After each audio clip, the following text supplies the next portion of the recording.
আজকে মুসলমানের ছেলেদের সবচেয়ে বড় ব্যর্থতা কি? মা বাবা ইচ্ছে করে দুশ্মন বেঈমান আজকে মা বাবার কলিজার মধ্যে এটা বুঝাইয়া দিছে, তোর ছেলেকে এমন পড়া পড়াইবি যে পড়াতে চেষ্টা করবি 16 বছরও কোনোদিন যেন তার কোরআন ধরতে না, এমন পড়া পড়াইবা।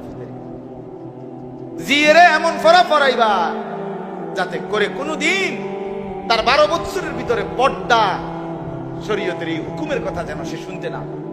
বাংলা, অঙ্ক, পদার্থ, জীববিজ্ঞান, রসায়ন বিজ্ঞান, উচ্চতর গণিত আরো পড়াইবা, আরো পড়াইবা, আরো পড়াইবা, দুনিয়া আরো শিখাও, বাতাসের গতি বুঝাও, পাহাড়ের উচ্চতা বুঝাও, সমুদ্রের গভীরতা চিনাও, সব দুনিয়া তারে চিনাও, দুনিয়ার একেবারে রগ রেখা বাড়ি করে লাও, দুনিয়া বুঝাইয়া তারে আখেরাত চিনাইও না। কথা বুঝেন নাই? আখেরাত চিনাই। প্রাইমারি স্কুলের সময়টা চলে গেল, আল্লাহর কোরআন কোথায়? হাই স্কুলের সময়টা চলে গেল, আল্লাহর কোরআন কোথায়? কলেজের জিন্দেগিটা চলে গেল, আল্লাহর কোরআন কোথায়? ইউনিভার্সিটির জিন্দেগিটা চলে গেল, আল্লাহর কোরআন কোথায়? হায় অথর্ব মা বাপ মুসলমান হওয়ার পরও একটাবার ভাবলো না, লক্ষ লক্ষ টাকা, কোটি টাকা আমার ছেলেটার পিছনে আজকে 16টা বছর ব্যয় করলাম, 20 বছর ব্যয় করলাম, অথচ যেই মালিক টাকা দিছে, যেই মালিক সম্পদ দিছে, যেই মালিক সন্তান দিছে, যেই মালিক জবান দিছে, যেই মালিক জিহ্বা দিছে, যেই মালিক দিমাগ দিছে, সেই আল্লাহর কালাম আমিও পড়তে পারি না, আমার ফুতেও পড়তে পারে না। এর চাইতে বড় ব্যর্থতা আর কি হইতে পারে? হায় রে বেকুব মুসলমান, বেওকুফ, কি পড়াইলা, কি শিখাইলা, কি জন্য টাকাগুলো খরচ করে? বলে হুজুর তাইলে জেনারেল পড়া পড়তে হবে না? অবশ্যই পড়তে হবে। এই কথার অর্থ আমি বলি নাই বাংলা, অঙ্ক, ইংরেজি টোটাল ছেড়ে দেওয়া, না রে ভাইয়া, এর অর্থ এই না। এর অর্থ হইল তুমি এটা কি পড়লা যে এই পড়া তোমারে কোনোদিন আল্লাহর কথা মনে করাইলো না, কোরআন পড়তে দিল না। পৃথিবীর এতগুলো পড়া পড়লা কিন্তু আল্লাহর কোরআন তোমারে ধরতে দিল না, কোরআন শরীফকে তোমারে শিখাইলো না, অজু গোসল কেন তোমারে শিখাইলো না, তোমারে পাক নাফাক হালাল হারাম কেন শিখাইলো না? কারণ এই দুশ্মনরা বুঝায় দিছে, এই নাস্তিকরা বুঝায় দিছে যে কবর, হাসর, মিজান, ফুলসিরাত, আখিরাত, পরকাল এগুলো কোনো বিষয় না। বিষয় হলো দুনিয়া, ভাত, মাছ, চাল, ডাল, দালান, বিল্ডিং, বিয়া, শাদী, সামাজিক প্রভাব, প্রতিপত্তি, বাড়ি, গাড়ি, এর নাম জিন্দেগি, এরই নাম জিন্দেগি, এর নাম জিন্দেগি। আল্লাহ তো আসমানি দয়া করছেন, রব্বুল আলামিন মেহেরবানি করছেন, লক্ষ কোটি দয়া করছেন এই দেশের উপরে। যদি এই জালেম না সরত তাইলে আগামী 10 বছরের ভিতরে, 20 বছরের ভিতরে এই জাতির মুসলিম সন্তানরা ইসলাম এই শব্দটাই চিনত জানেন না।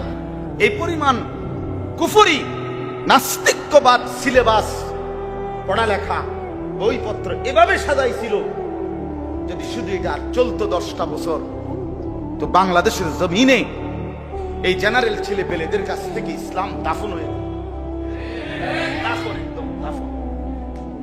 দাফন হয়েছে। আমরা রাজনীতির হিসাব করি না, আমরা ইসলামের হিসাব করি, ইসলামের হিসাব। এত মসজিদ, মাদ্রাসা, চারিদিকে এত আলেম ওলামা, এত কিছু থাকার পরেও মুসলমানের ঘরে ঘুমায়া ছেলে পেলে 1 ওয়াক্ত নামাজ পড়ে না। আপনার কি মনে হয়? কি মনে হয়? হ্যাঁ, বাবার চোখেও পানি নাই, মার চোখেও পানি নাই, সন্তানের চোখেও ভাবনা নাই, বাবাও একটাবার শিক্ষারে না, কিরে আমার ফুলা কাছে নামাজ পড়ে না, বাবাও একটাবার কদ্দুর কয় না, হায় হায় কার পিছনে টাকা খরচ করি, আমার ছেলেটা যে আমার আল্লাহর কোরআন পড়তে পারে না বলে। এই জন্য বাপ, এবার আসেন, এই আয়াতের মূল বক্তব্য হলো এই কথাগুলো এখানে আমি এই সূরার ছোট ছোট আয়াত, এগুলা 20 নম্বর আয়াত থেকে 35 নম্বর পর্যন্ত, তার মানে কয়টা? 16টা আয়াত।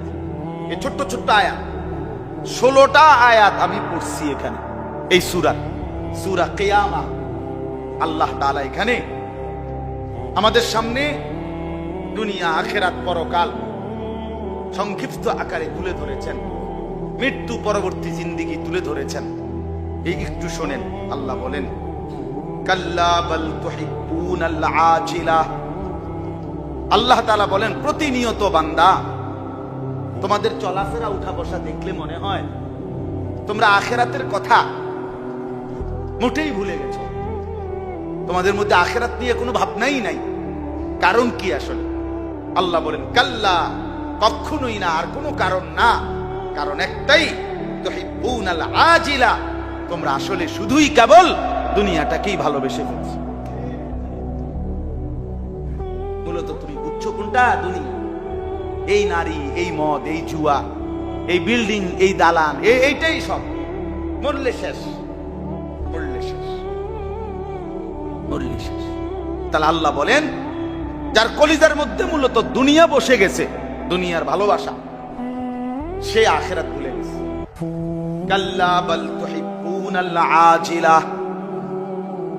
রব্বুল আলামিন বলেন ইবাদত বন্দিগি, আখিরাতের ফিকির তোমাদের মধ্যে নাই কেন? যুবকের মধ্যেও, বয়স্কর মধ্যেও, নারীর মধ্যেও, বোনের মধ্যেও নাই কেন?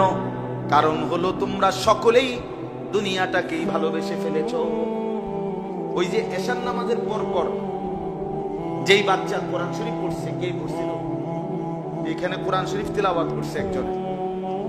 ওমা হাদিহিল হায়াতুদ দুনিয়া ইল্লা লাহু ওয়া লাইব। আল্লাহ বলেন বান্দা, আর কিছু নয় দুনিয়া, শুধুই কেবল তামাশা এবং খেলাধুলা। ওয়া ইন্নাদ দারাল আখিরাতা লাহিয়াল হায়াওয়ান। এই যে বাচ্চা পড়ছিল, আল্লাহ বলেন নিশ্চয়ই বান্দা, আখিরাত কেবল জীবন, প্রকৃত বেঁচে থাকা। ওইটাই জীবন, যেই জীবনে আখিরাত আছে, আল্লাহর কথা মনে আছে যার, বেঁচে আছে সে। আখিরাতের কথা মনে আছে যার, মৃত্যুর পরের জিন্দেগি যার মনে আছে, খোদার কসম আল্লাহ বলেন সেটাই কেবল জীবন। বাকিগুলো মরে গেছে। দুনিয়া নিয়ে কাড়াকাড়ি, কামড়া কামড়ি করে যেই নাফরমান, আল্লাহ বলেন ওইটা মূলত মুর্দা। আর দুনিয়া জিফা ও তালিবুহা কিলাব। আল্লাহর নবী সাল্লাল্লাহু আলাইহি ওয়াসাল্লাম বলেন দুনিয়া হলো একটা পচা গন্ধ মরা লাশের মতো, আর দুনিয়ার পিছনে যে দৌড়ায় সে হলো কুত্তার মতো। কিসের মতো?